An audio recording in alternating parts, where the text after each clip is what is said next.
नाम है किशन कनौजी और आप देखना शुरू कर चुके हैं MMPC 006 मार्केटिंग मैनेजमेंट का ये शॉर्ट्स वीडियो। इसके अंदर हम बात करेंगे 30 क्वेश्चंस के बारे में जो पिछले 5 सालों में बहुत ज़्यादा बार रिपीट हुए हैं। तो आइए शुरू करते हैं पहले क्वेश्चन के साथ। मार्केटिंग क्या है और कैसे ये डिफरेंट है मार्केट से, राइट?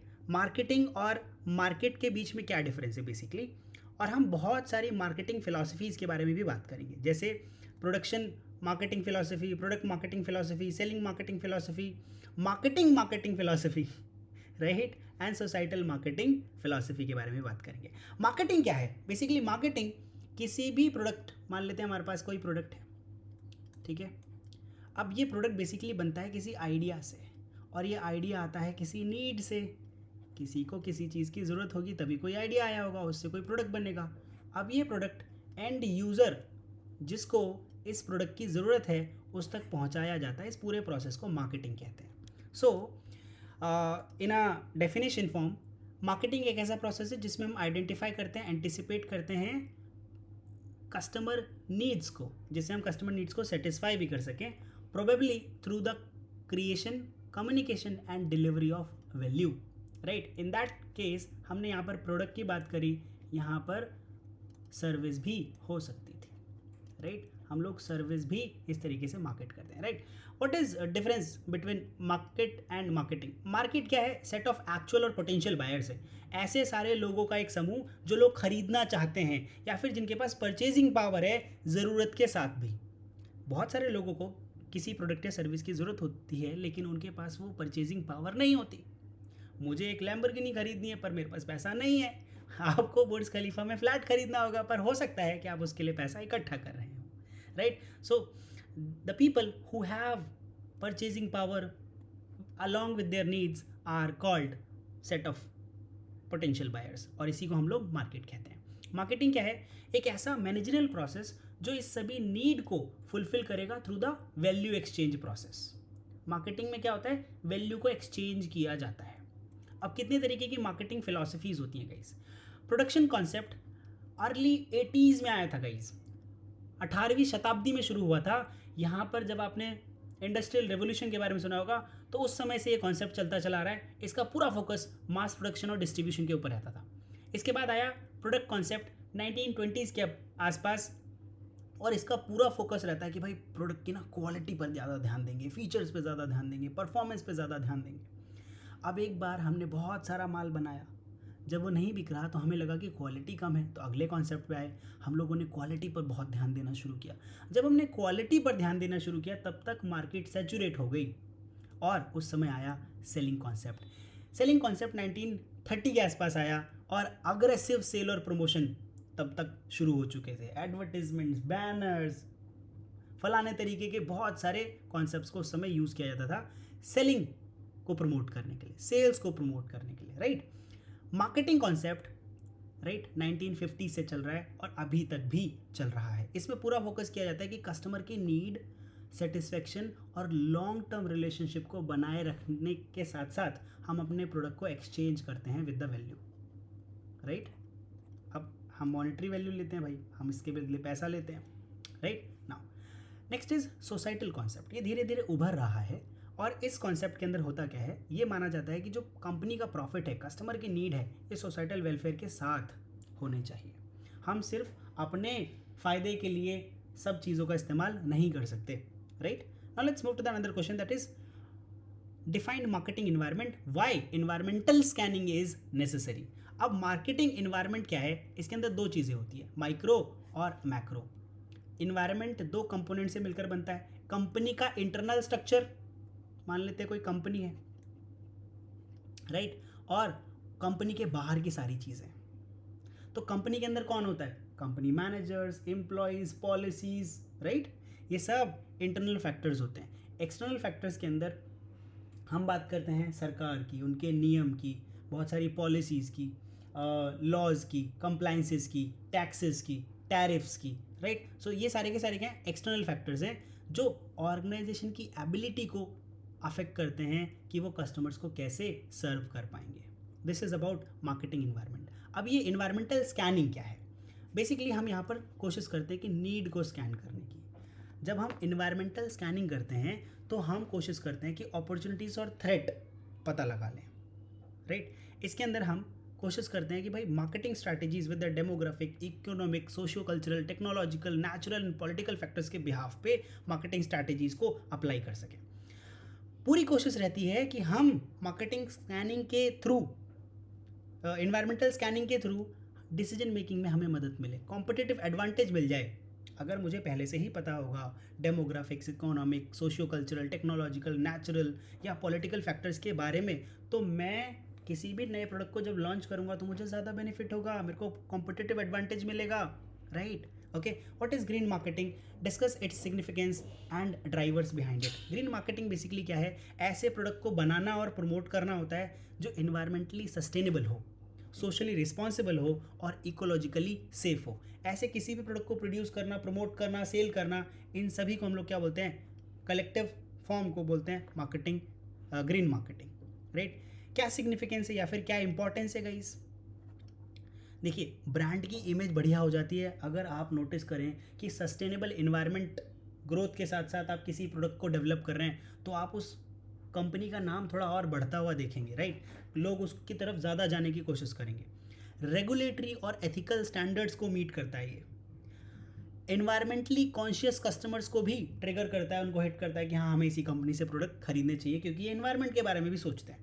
की ड्राइवर्स क्या हैं ग्रीन मार्केटिंग को कराने के लिए? देखिए, गवर्नमेंट के रेगुलेशंस हैं कि आप ऐसा करेंगे तो आपको बहुत सारे पर्क्स और बेनिफिट्स दिए जाएंगे। इसी वजह से कंपनीज भी ग्रीन मार्केटिंग की तरफ शिफ्ट कर रही हैं। कंज्यूमर अवेयरनेस आ गया है, लोगों को पता लग गया है कि आप जो नए नए प्लास्टिक, नई नई चीज़ें बनाते हैं, जैसे अभी अलग अलग मोबाइल कंपनी अलग अलग टाइप का चार्जिंग पोर्ट अगर लेकर आ जाएंगी तो बहुत सारे चार्जर्स लगेंगे, इसीलिए एक सिंगल यूनिवर्सल चार्जर जैसा टाइप सी चार्जिंग पोर्ट दे दिया। कंज्यूमर अवेयरनेस है, उनको पता है कि इतने सारे अगर अलग अलग पोर्ट होंगे तो ये इन्वायरमेंट के लिए हार्म है।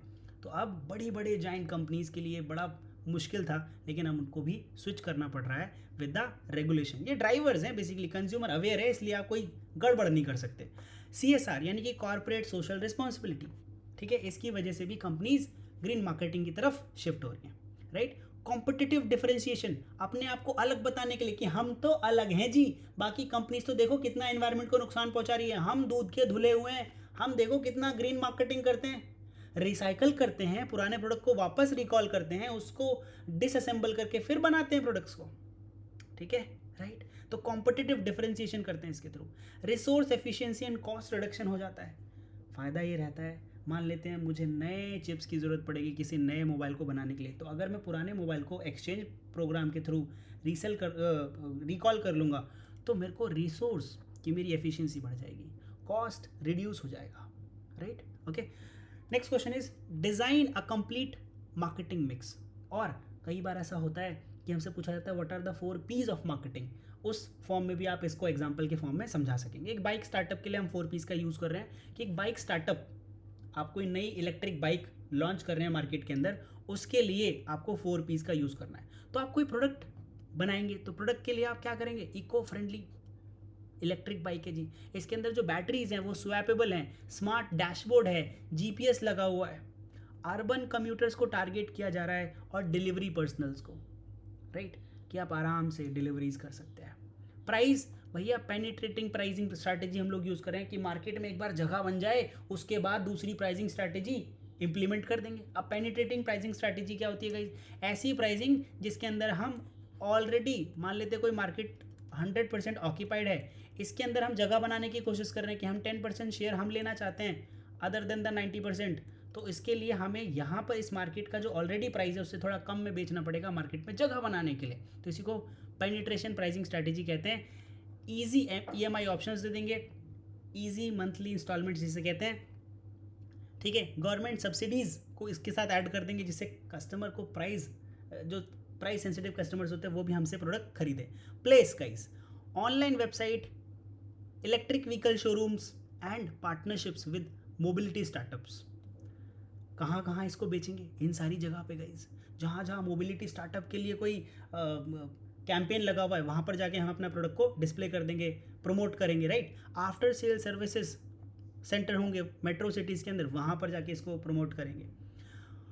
प्रमोशन, राइट, प्रमोशन कैसे करेंगे, डिजिटल एड्स लगाएंगे, इन्फ्लुएंसर कैंपेन चला देंगे, ग्रीन मोबिलिटी इवेंट्स करेंगे, CSR बेस्ड कैंपेन जो सस्टेनेबिलिटी को प्रमोट करते हो ऐसे ऑर्गेनाइजेशंस के साथ काम करके उनकी CSR एक्टिविटी में मदद करके अपना प्रोडक्ट पुश करेंगे वहाँ पे. So these are 4 P's of marketing mix, right, based on the bike electric bike startup. अगले टॉपिक्स, अगले क्वेश्चन जो हमारे पास हैं वो है STP यानी कि सेगमेंटेशन, टारगेटिंग एंड पोजिशनिंग के बिहाफ पे. तो भाई STP होता क्या है, सेगमेंटेशन, टारगेटिंग, पोजिशनिंग. अब हमें हर एक स्टेप को आराम से इलेक्ट्रिक व्हीकल के बिहाफ पे समझाना है और millet based product in rural India. मान लेते हैं कि एक हमारे पास STP स्ट्रैटेजी के अंदर हम करते क्या है, किसी भी नए प्रोडक्ट को लॉन्च करते समय क्या करते हैं, जिस प्रोडक्ट को जिन कस्टमर्स के लिए लॉन्च करना है उसको पहले सेगमेंटाइज कर लेते हैं. क्योंकि मार्केट जो है बहुत बड़ा है, 150 करोड़ लोग हैं भारत के अंदर. क्या हम 150 करोड़ लोगों को प्रचार करेंगे? नहीं. क्या हम 150 करोड़ लोगों को प्रोडक्ट बेच रहे हैं? नहीं. इसमें कोई ऐसा चंक होगा जिसके पास उस प्रोडक्ट को खरीदने के लिए पैसा है, उसकी ज़रूरत भी है, राइट. तो हम क्या करेंगे, सेगमेंटेशन करेंगे, मार्केट्स को डिवाइड करेंगे डेमोग्राफिक, जियोग्राफिक और परचेज बिहेवियर के बिहाफ पे. एक ऐसा स्ट्रक्चर्ड अप्रोच जिसमें मार्केट को डिवाइड किया जाता है, सेगमेंट्स को सिलेक्ट किया जाता है और पोजिशनिंग को क्राफ्ट किया जाता है जिससे लोग हमारे प्रोडक्ट को दोबारा से रिकॉल कर सके और जिनको ज़्यादा ज़रूरत है वो उसको बार बार खरीद सकें. तो एग्जांपल है मिलेट बेस्ड फूड सेगमेंट है हेल्थ कॉन्शियस रूरल अडल्ट्स के लिए. तो हम किन को टारगेट करेंगे, पहले तो हमने सेगमेंट सिलेक्ट कर लिया कि भाई रूरल एरिया के अंदर जो हेल्थ कॉन्शियस लोग हैं उनको सिलेक्ट करेंगे. फिर targeting, select and segment with the highest potential, focus on women in rural SHG यानी कि सेल्फ हेल्प ग्रुप्स के अंदर जो न्यूट्रिशन को प्रमोट करने वाली वुमेन्स है ना, उनको टारगेट करेंगे कि पहले वो हमारे प्रोडक्ट को जो है बाय करें, कंज्यूम करें, तभी वो रूरल एरियाज़ के अंदर जा के प्रमोट कर पाएंगे. आप ये समझो, एक अगर आपने पूरा का पूरा जो डिलीवरी सिस्टम है, पूरा का पूरा जो लॉजिस्टिक्स सिस्टम है उसको क्रैक कर लिया तो आपका प्रोडक्ट जल्दी लोगों तक पहुंच जाएगा. जाहिर सी बात है, ये भी ध्यान रखने की बात है कि आपके प्रोडक्ट में दम होना चाहिए, प्रोडक्ट प्रॉब्लम को सॉल्व करने वाला होना चाहिए, तभी आगे प्रोडक्ट चलेगा, राइट. नेक्स्ट इज पोजिशनिंग क्या है कि जब हम मार्केट इमेज क्रिएट करते हैं कि भाई हम जो है सबसे अफोर्डेबल सुपर फूड आप लोगों को सेल कर रहे हैं, राइट. तो हम क्या करेंगे, इसमें पोजिशनिंग क्रिएट कर देंगे, affordable super food for strong rural families for millets, right. Next question, discuss segmentation approach for industrial markets. Like industrial market segmentation, इसमें अप्रोच क्या रहेगी, demographic, operating variables, purchasing approach, situational factors और personal characteristics. जैसे कि demographics के behalf पे industry का size कितना है, लोकेशन कैसी है, राइट, ओके.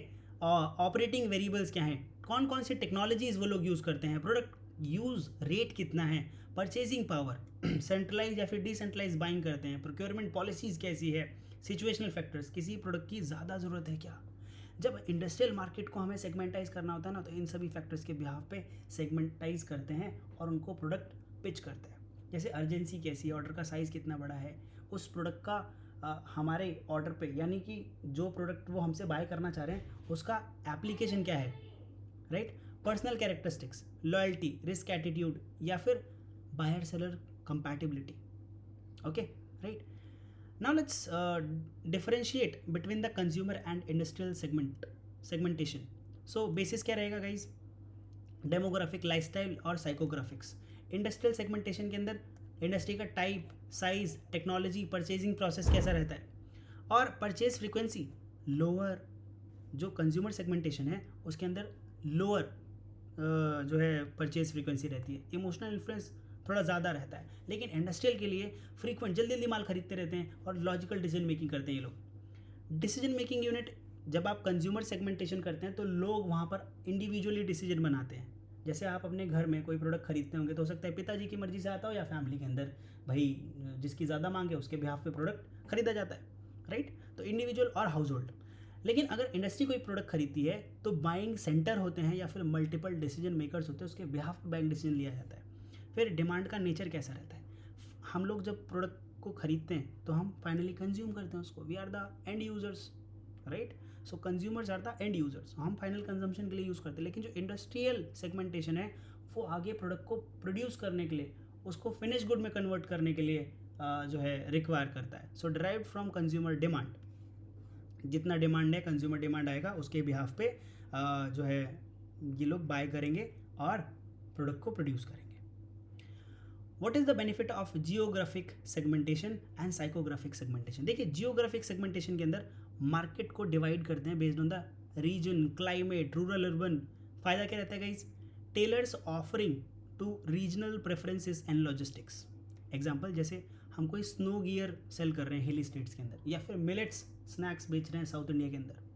ओके तो ये जियोग्राफिक सेगमेंटेशन है क्योंकि हमने एक पर्टिकुलर लोकेशन को सिलेक्ट कर लिया है. साइकोग्राफिक सेगमेंटेशन क्या होता है? लाइफस्टाइल के बिहाफ पे, वैल्यू के बिहाफ पे, एटीट्यूड के बिहाफ पे, पर्सनालिटी के बिहाफ पे जब लोगों को इकट्ठा करके उनको प्रोडक्ट सेल किए जाते हैं, उनका एक कंज्यूमर ग्रुप बनाया जाता है बेसिकली, राइट. तो फ़ायदा क्या रहता है जिसका डीपर अंडरस्टैंडिंग हो जाती है हमारे कंज्यूमर मोटिव्स की, इमोशनल ट्रिगर हमको पता लग जाते हैं और हम प्रीमियम ऑर्गेनिक टी को प्रमोट कर पाते हैं, हेल्थ कॉन्शियस अर्बन मिलेनियल्स को टारगेट कर पाते हैं. So guys this is all about till the question number 8.